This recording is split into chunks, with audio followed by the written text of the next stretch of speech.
I just only have 2 slides. This one, which identifies me and identifies who I work for, and this one, and this one that disassociates myself from who I work for, leaving just me.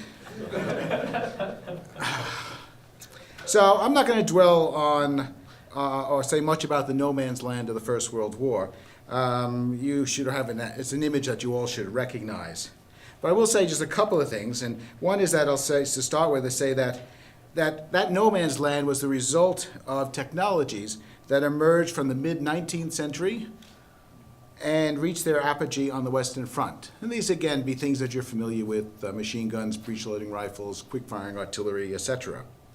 And if you were to visit the trenches that the Union and Confederate soldiers dug at the Battle of Spotsylvania in May of 1864, you would immediately recognize the origins of what became known as the no man's land of the Western Front. But Spotsylvania also represented something else.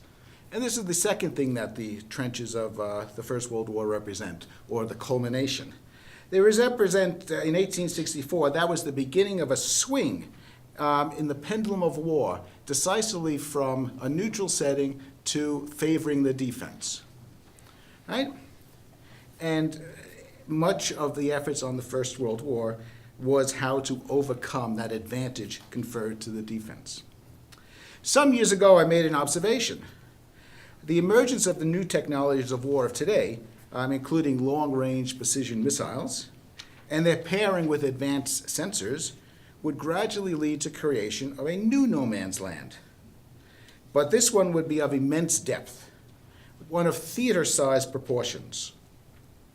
For example, the Chinese D-21 missile comes in with a weight of nearly 15,000 kilos, has a range of 1,700 kilometers. It delivers a warhead of, some people think, around 300 to 500 kilos, and travels at a speed of Mach 10. It's launched from a truck. By contrast, the 4.5-inch howitzer, which the Australian diggers fired in France, had an effective range of just 6 kilometers and fired a 16-kilo shell.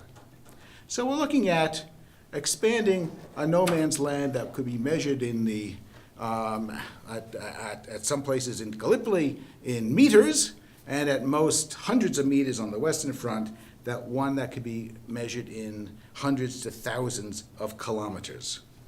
And not only over the land, but also over the sea and also in the air.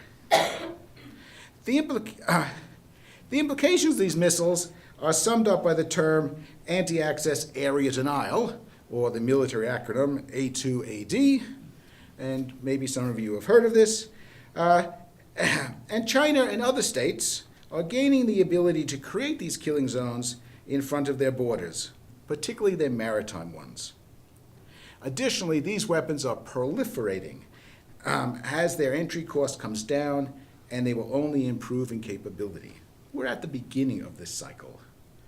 Australia, for example, if it chose, could easily afford such a system for its northern approaches. So the implications for the art of war are profound. To win, soldiers believe in the need to defeat their enemy in combat. And for the Australian soldier, that means close combat. Only a few years ago, Lieutenant General David Morrison, when he was the Chief of Army, had the habit of describing Army's job as, quote, win the close fight. Even a few years ago, that statement smacked of sentimentality. Now it's just outdated. Modern soldiers and their colleagues in the other services must focus on winning the distant fight.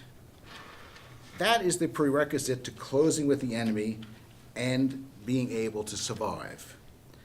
So just a few years ago, over a Ukrainian force, a Russian drone appeared, and within a short time after that, a barrage of missiles converged on the target, obliterating 2 battalions of Ukrainian mechanized troops who did not get the opportunity to close with the close fight.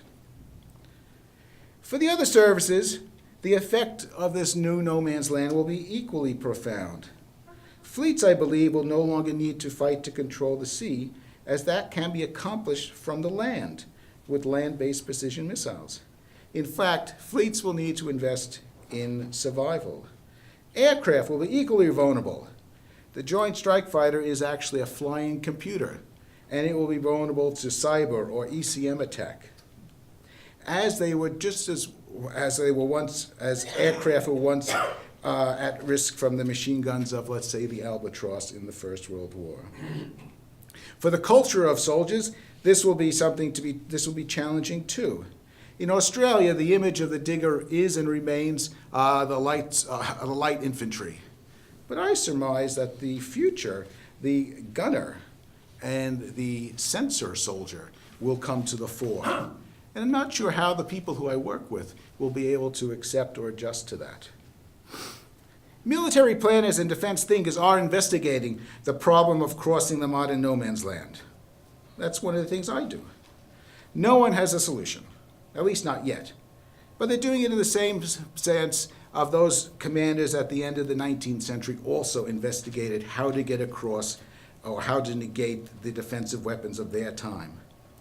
The principal thrust towards this goal in the U.S. is called multi-domain battle.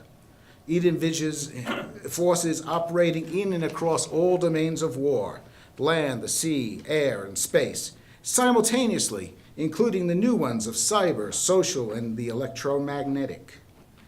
And doing so faster than your enemy. And to do so will be heavily supported by artificial intelligence, quantum computing, and robotics. Future squads or sections of infantry will probably not all be human. Although soldiers will always still be needed to go forth into the mud. The pendulum of war has again begun to swing back in favor of the defense, and swinging decisively, just as it did at the end of the 19th century. For historians of the Great War, this means there is opportunity. We have studied innovation. We have studied how organizations change their culture. We have studied the invention of new ways of war. So I suggest you get involved. Thank you for your time.